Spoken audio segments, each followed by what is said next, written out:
Assalamualaikum warahmatullahi wabarakatuh. Perkenalkan, nama saya Deno Aprilianda Yuntica Putri dengan NIM 2023 101103111112 angkatan 2023. Jadi di sini saya akan menjelaskan terkait dengan hubungan sistem pemasyarakatan dengan tujuan pemidanaan menurut KUHP nasional. Jadi pemidanaan merupakan bagian yang tidak dapat dipisahkan dari sistem hukum pidana dan berfungsi sebagai sarana dalam mengatasi kejahatan serta menjaga ketertiban dalam kehidupan masyarakat. Seiring dengan perkembangan hukum pidana modern, pemidanaan tidak lagi dipahami hanya sebagai bentuk pembalasan terhadap pelaku tindak pidana. Pemidanaan mulai diarahkan sebagai upaya yang bertujuan memperbaiki perilaku pelaku sekaligus memberikan perlindungan bagi masyarakat.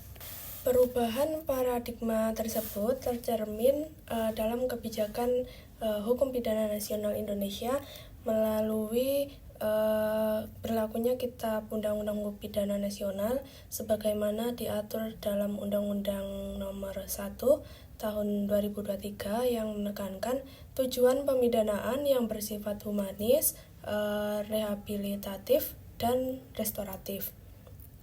Sejalan dengan arah tujuan pemidanaan tersebut, sistem pemasyarakatan memiliki posisi yang sangat penting dalam pelaksanaan pidana, terutama pidana penjara. Sistem pemasyarakatan di Indonesia tidak lagi menitik beratkan pemenjaraan sebagai bentuk penderitaan semata, melainkan diarahkan pada proses pembinaan narapidana agar mampu menyadari kesalahan yang telah dilakukan, memperbaiki diri, dan kembali menjadi bagian dari masyarakat yang bermanfaat. Pemikiran ini sesuai dengan filosofi pemasyarakatan yang memandang narapidana sebagai subjek pembinaan, bukan sekedar objek penghukuman. KUHP nasional ini secara tegas merumuskan tujuan pemidanaan yang meliputi pencegahan terjadinya tindak pidana, perlindungan terhadap masyarakat, pemasyarakatan pelaku, pemulihan keseimbangan sosial, serta penumbuhan rasa penyesalan dan tanggung jawab pada diri pelaku. Rumusan tujuan tersebut menunjukkan adanya hubungan yang sangat erat antara kebijakan pemidanaan dan sistem pemasyarakatan sebagai sarana utama dalam mewujudkan tujuan tersebut. Tanpa adanya sistem pemasyarakatan yang berjalan secara efektif dan berorientasi pada pembinaan, tujuan pemidanaan sebagaimana diatur dalam KUHP nasional berpotensi tidak tercapai secara maksimal. Atas dasar tersebut, hubungan antara sistem pemasyarakatan dan tujuan pemidanaan menurut KUHP nasional menjadi hal yang penting untuk dikaji secara lebih mendalam. Kajian ini dibutuhkan untuk memahami sejauh mana sistem pemasyarakatan ini tuh mampu mendukung pencapaian tujuan pemidanaan yang telah dirumuskan oleh pembentuk undang-undang, sekaligus menjadi bahan evaluasi terhadap pelaksanaan kebijakan pemidanaan di Indonesia dalam kerangka hukum pidana nasional yang baru. Selanjutnya, perkembangan pemikiran hukum pidana juga menunjukkan adanya kecenderungan menuju pendekatan yang lebih menekankan nilai kemanusiaan, perbaikan pelaku, serta perlindungan masyarakat. Perkembangan teori-teori mengenai tujuan pemidanaan tersebut menjadi dasar dalam perumusan kebijakan pemidanaan dalam sistem hukum pidana modern, termasuk dalam hukum pidana nasional Indonesia. Lalu selanjutnya ada teori-teori pemidanaan, yaitu yang pertama teori absolut atau teori pembalasan. Teori absolut memandang pemidanaan sebagai suatu keharusan moral atas perbuatan jahat yang telah dilakukan oleh pelaku tindak pidana. Pidana dijatuhkan semata-mata sebagai bentuk pembalasan yang setimpal terhadap kesalahan pelaku, tanpa memperhatikan manfaat sosial yang mungkin timbul di masa mendatang.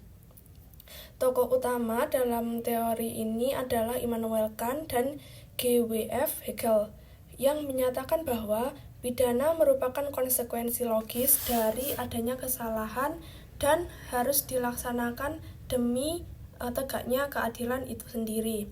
Dalam perspektif teori absolut, tujuan pemidanaan terletak pada penegakan keadilan retributif, bukan pada upaya memperbaiki pelaku maupun mencegah terjadinya kejahatan.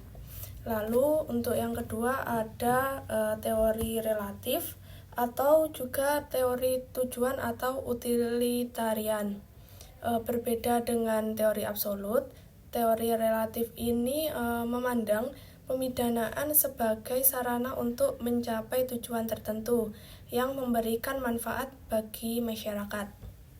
Tujuan utama pemidanaan dalam teori ini adalah pencegahan terjadinya tindak pidana, baik dalam bentuk pencegahan umum maupun pencegahan khusus.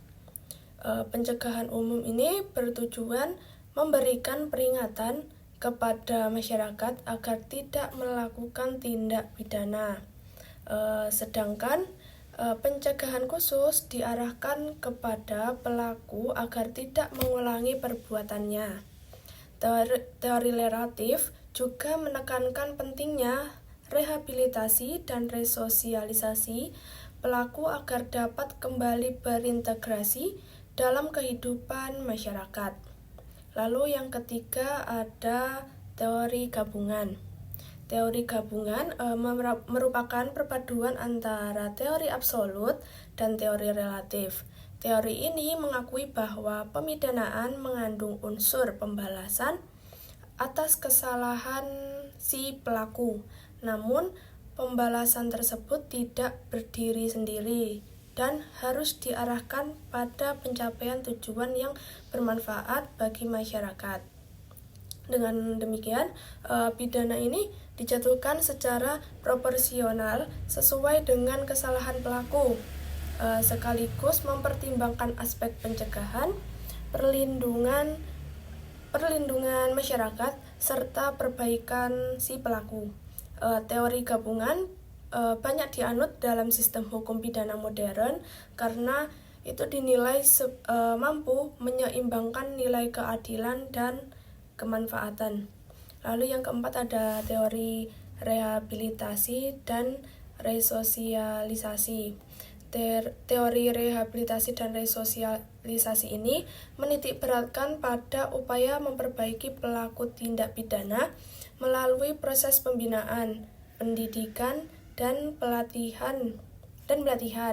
Pelaku ini dipandang sebagai individu yang masih dapat diperbaiki, sehingga pemidanaan ini diarahkan untuk mengubah perilaku dan sikapnya agar dapat kembali hidup secara wajar di tengah masyarakat. Teori ini menjadi landasan filosofis sistem pemasyarakatan yang memandang pidana penjara bukan sebagai sarana penderitaan, melainkan sebagai proses pembinaan yang berorientasi pada reintegrasi sosial. Lalu yang selanjutnya ada teori keadilan restoratif. Teori keadilan restoratif ini merupakan perkembangan terbaru dalam teori pemidanaan yang menekankan pemulihan atas kerugian yang ditimbulkan oleh tindak pidana. Fokus utamanya teori ini tidak hanya tertuju pada pelaku, tetapi juga pada korban dan masyarakat. Lalu pemidanaan ini diarahkan untuk memulihkan keseimbangan yang terganggu melalui dialog, mediasi, serta bentuk pertanggungjawaban yang bersifat konstruktif. Dalam konteks ini, pidana tidak selalu diwujudkan dalam bentuk pemenjaraan, melainkan dapat berupa ganti kerugian, kerja sosial, atau bentuk pemulihan lainnya. Lalu yang selanjutnya ada relevansi relevansi teori tujuan pemidanaan dengan KUHP nasional. KUHP nasional ini mengadopsi pendekatan pemidanaan yang bersifat komprehensif dengan mengintegrasikan berbagai teori tujuan pemidanaan. Tujuan pemidanaan yang dirumuskan dalam KUHP nasional mencerminkan teori gabungan yang menyeimbangkan aspek pembalasan, pencegahan, rehabilitasi, dan pemulihan. Hal ini menunjukkan bahwa kebijakan pemidanaan nasional tidak lagi berorientasi pada penghukuman semata, melainkan diarahkan pada pembentukan sistem pemidanaan yang berkeadilan, humanis, dan berkelanjutan. Selanjutnya, tujuan pemidanaan dalam KUHP nasional. Di sini tujuan pemidanaan dalam KUHP nasional dirumuskan secara tegas sebagai landasan filosofis dan yuridis bagi hakim dalam menjatuhkan pidana. Perumusan tujuan pemidanaan ini menunjukkan adanya perubahan paradigma hukum pidana Indonesia dari pendekatan retributif menuju pendekatan yang lebih menekankan nilai kemanusiaan, perbaikan, dan pemulihan. Hal tersebut menunjukkan bahwa pemidanaan tidak hanya dimaksudkan sebagai sarana pembalasan, tetapi juga sebagai instrumen untuk melindungi masyarakat dan memulihkan keseimbangan nasional.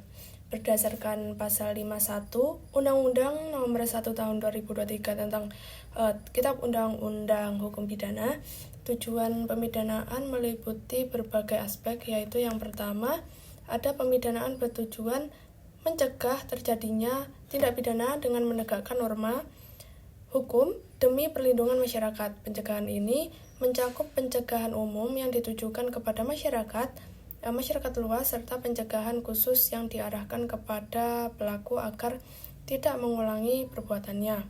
Lalu yang kedua, ada pemidanaan bertujuan memasyarakatkan terpidana melalui pembinaan dan pembimbingan. Tujuan ini menegaskan bahwa terpidana tidak dipandang sebagai musuh masyarakat, melainkan sebagai individu yang perlu dibina agar menyadari bahwa terdapat kesalahannya, memperbaiki diri, dan kembali berperan secara bertanggung jawab dalam kehidupan sosial.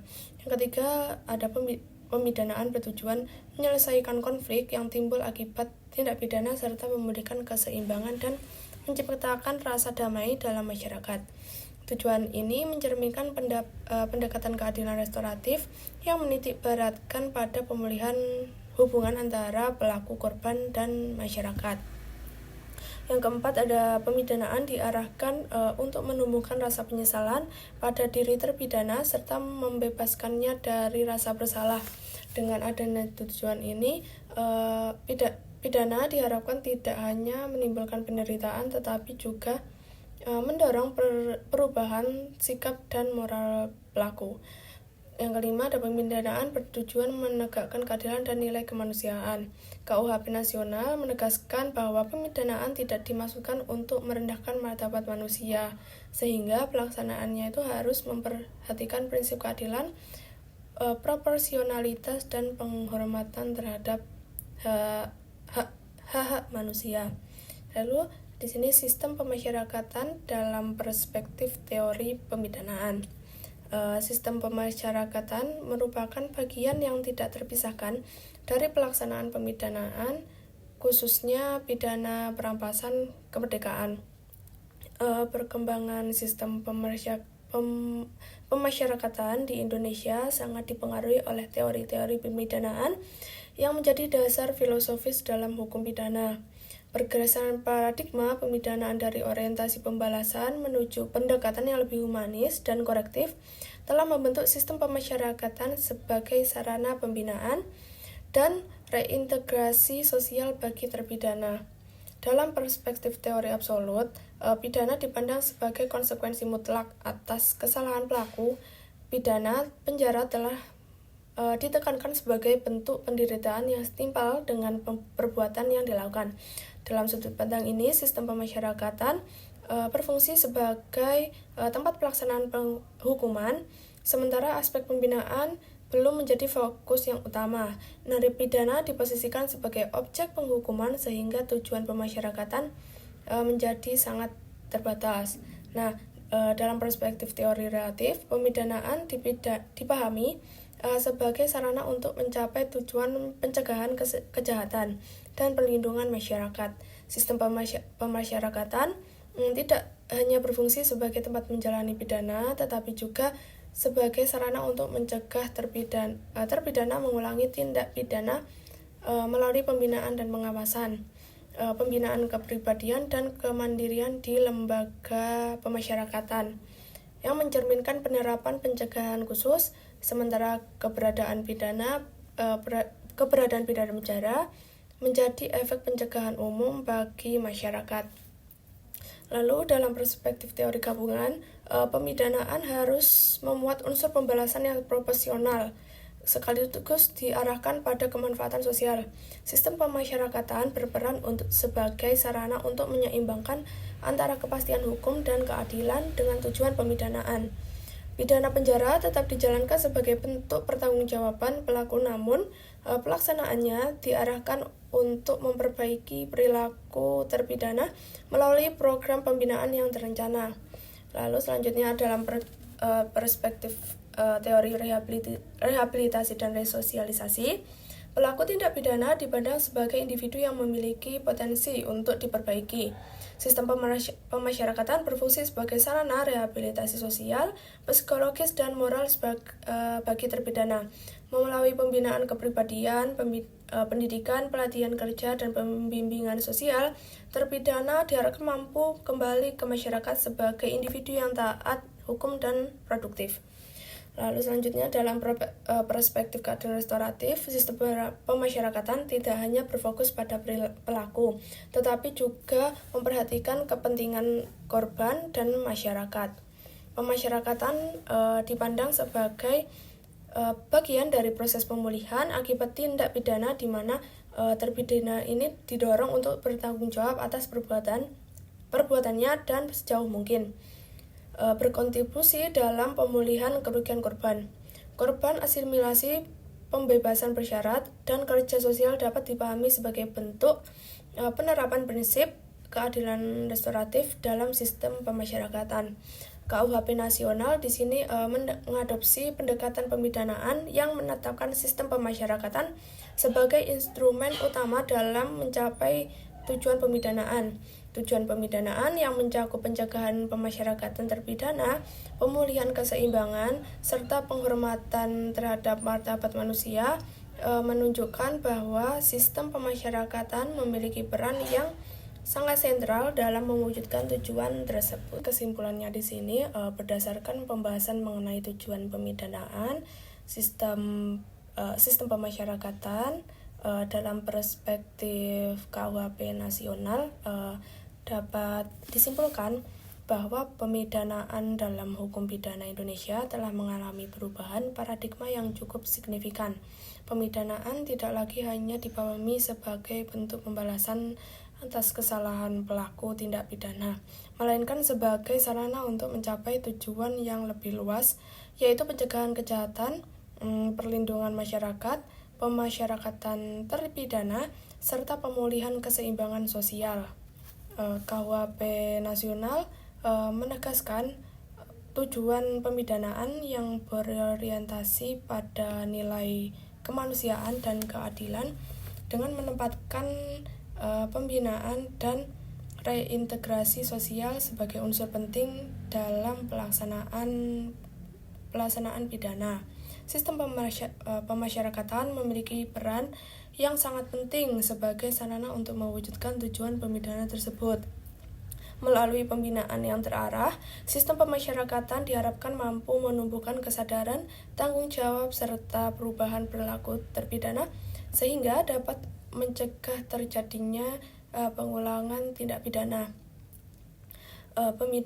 Pemidanaan dalam KUHP nasional juga menekankan pentingnya perlindungan masyarakat dan pencegahan kejahatan secara berkelanjutan. Perlindungan masyarakat tidak hanya diwujudkan melalui penjatuhan pidana, tetapi juga melalui keberhasilan proses pemasyarakatan dalam menekankan angka residivisme dan memulihkan hubungan sosial yang terganggu akibat tindak pidana. Dengan demikian, efektivitas pemidanaan sangat bergantung pada keselarasan antara perumusan tujuan pemidanaan dan pelaksanaan sistem pemasyarakatan yang berorientasi pada nilai kemanusiaan dan keadilan. Mungkin cukup sekian penjelasan dari saya. Bila terdapat kesalahan kata, mohon maaf. Terima kasih. Wassalamualaikum warahmatullahi wabarakatuh.